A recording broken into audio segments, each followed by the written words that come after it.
আসসালামু আলাইকুম। আপনারা লাইভ কিভাবে করবে সঠিক নিয়মে সেটা আপনারা জানেন না। সেই বিষয় নিয়ে আমি আপনাদের মাঝে কিছু তথ্য তুলে ধরার জন্য প্র্যাকটিক্যালি আপনাদের মাঝে চলে এসেছি। আপনারা পুরো ভিডিওটা দেখার জন্য একটু চেষ্টা করবেন। দেখেন, অনেক আপুরা আছে লাইভ করে, লাইভের ভিতরে ইস্যু আসে, লাইভের ভিতরে বিভিন্ন ধরনের সমস্যা দ্বারা লাইভটা ডিলিট করে দিতে হয়। আপনি 1 ঘন্টা যাবত লাইভটা করতেছেন, সেই লাইভটা যদি আপনার ভালোভাবে না করতে পারেন, যদি লাইভটা এই কষ্টগুলো আপনি বিতা যাবে লাইভটা যদি কেটে দিতে হয়, আর পেজের জন্য আপনার ক্ষতিকর হয়ে দাঁড়ায়।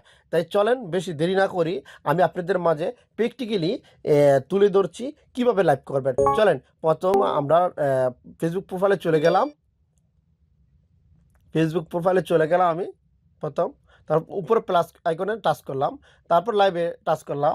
লাইভে টাচ করার পরে এখানে টেক্সট আছে লেখা, এই টেক্সটের ভিতরে আমি একটা টাইটেল লিখে দিলাম। আপনি যে বিষয়ে কথা বলুন ওই বিষয়ে আপনার টাইটেলটা লেখার চেষ্টা করবেন। আমি এখন লাইভ করছি না, আমরা এক্সাম্পল আপনাদেরকে দেখাচ্ছি। চলে আসুন লাইভে। আমি এই বিষয়টা শুধু লিখতেছি এখানে। আপনি যে বিষয়ে ভালো লাগে ওই বিষয়ে আপনি যে বিষয়ে কথা বলবেন আপনি ওই বিষয়ে আপনি টাইটেলটা লেখার চেষ্টা করবেন। তারপর এখানে 3 ডট আছে, 3 ডট টাচ করবেন। উপরে আপনি এখানে একটা টাইটেল লিখে দিবেন। টাইটেলটা লেখার পর আপনি একটা হ্যাশট্যাগ ব্যবহার করার চেষ্টা করবেন। টাইটেল আপনি যে কোনো টাইটেল ব্যবহার করবেন না, আপনি যে বিষয়ে কথা বলবেন, যে একটা বিষয়ে কথা বলে আপনি যে মনে রাখবেন, আপনি টাইটেলে যে লাগবেন এই বিষয় নিয়ে আপনি ছোটোখাটো হলেও কথা বলার চেষ্টা করবেন, এমনকি ফেসবুক বিষয় নিয়ে কিছু কথা বলার চেষ্টা করবেন।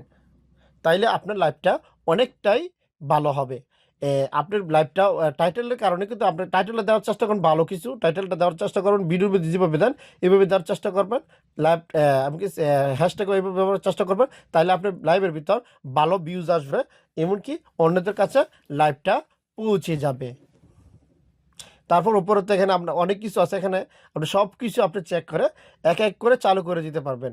এই যে এখানে একটা অপশন আছে, এখানে নতুন এটা সেট আপ। আপনি এখানে চাইলে একাধিক পেজ আছে, একাধিক পেজ আপনি এখানে ওপেন করে দিতে পারবেন, যে এক মোবাইল থেকে অন্য মোবাইলে আপনি লাইভ করতে পারবেন। আমি এখানে দিচ্ছি না, আমার এখানে একাধিক পেজ নাই, আমার একটাই পেজ, তার জন্য আমি পেজ দিচ্ছি, আপনাকে দেখাচ্ছি না।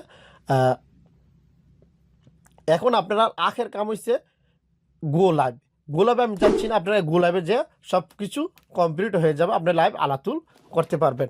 আপনারা আমাদের আপুরা যারা ব্যাক ক্যামেরাতে লাইভ করে তাদের জন্য কিছু সমস্যা হয়, দ্বারা আপনারা যদি ব্যাক ক্যামেরা লাইভ করে থাকেন, যদি কোনো লড়াচড়া না করেন 20 মিনিট যাবৎ, পরবর্তীতে আপনার এই লাইভটা ইস্যু হয়ে দাঁড়াবে। আপনি যদি লাইভ করেন, আপনাকে লাইভ নিজের যোগ্যতা দেখাতে বলছে, আপনাকে নিজের যোগ্যতা দেখাতে হবে। আপনার নিজের যোগ্যতা দেখান মানে কি, আপনি নিজের পেজ দেখাবেন, এমনকি আপনি বোরকা পরে আসেন সমস্যা নেই, কিন্তু আপনি লড়াচড়ি করতে হবে। এমনকি আপনি যদি ব্যাক ক্যামেরাতে লাইভ করেন, আপনার সামনে ক্যামেরা দিবেন, আপনি একটু লড়াচড়ি করে লাইভটা করার জন্য চেষ্টা করবেন।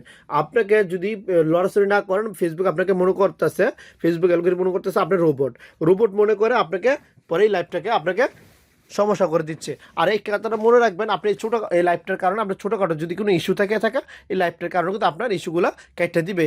ওই সময়কে কাটবে যেটা দেখবে আপনার অরিজিনালি আপনার এই পেজের মালিক, এমনি অরিজিনাল আপনি এই পেজের মালিক, আপনি কোনো রোবট না, আপনি একজন মানুষ।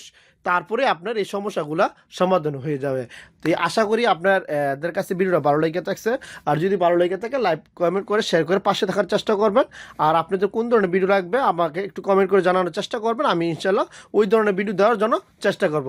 অনেক অনেক ধন্যবাদ যারা যারা আমার ভিডিওটা দেখছেন, অসংখ্য অসংখ্য ধন্যবাদ কলিজার ভাইয়েরা।